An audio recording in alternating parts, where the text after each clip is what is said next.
ಮಾಡಿ ಚೇರೆಲ್ಲ ಇಟ್ಟು ರೆಡಿ ಮಾಡಿ ತಿನ್ನಿಸ್ಬೇಕು. ಇವತ್ತು ನಮ್ಮ ಮನೆಯವರು ಫಾರ್ ದ ಫಸ್ಟ್ ಟೈಮ್ ಅವರೇ ತಿನ್ಸಿದ್ರು. ಸೊ ಫುಲ್ ಖುಷಿ ಖುಷಿ ಖುಷಿ ಖುಷಿ ಖುಷಿ. ನೀನು ಕೈ ಮಾಡ್ಲಿಕ್ಕತ್ತಿದ್ದಲ್ಲ ಅದನ್ನು ಮಾಡು. ಹೆಂಗೆ ಹಿಂಗೆ ಹಿಂಗೆ ಹಿಂಗೆ ಮಾಡಿ ತಿನ್ಸೋದು ಹೆಂಗೆ? ನಾನೇ ಅಡುಗೆ ಮಾಡಿ ತಿನ್ನಿಸ್ತಿದ್ದೆ ನನ್ನ ಮಗಳಿಗೆ, ನಾನು ತಿನ್ನಿಸ್ತಿದ್ದೆ. ನಾನೇ ಅಡುಗೆ ಮಾಡಿ ತಿನ್ನಿಸ್ತಿದ್ದೆ ನನ್ನ ಮಗಳಿಗೆ ದಿನವೂ. ಆದ್ರೆ ಇವತ್ತು ಆಚಾರು ಒಂದು ಹೊತ್ತು ಅಡುಗೆ ಮಾಡಿ ಊಟ ಮಾಡಿಸಿ.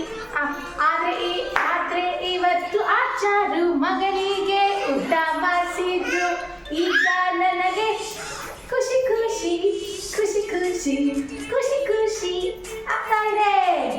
ಯಪ್ಪ, ಎಲ್ಲ ಹೆಣ್ಮಕ್ಳಿಗೂ ಹೇಳೋದೇನಪ್ಪ ಅಂದ್ರೆ, ಹೆಣ್ಮಕ್ಳು ಎಲ್ಲ ಕೆಲಸ ಮಾಡಿ ತಿನ್ನಿಸೋದು.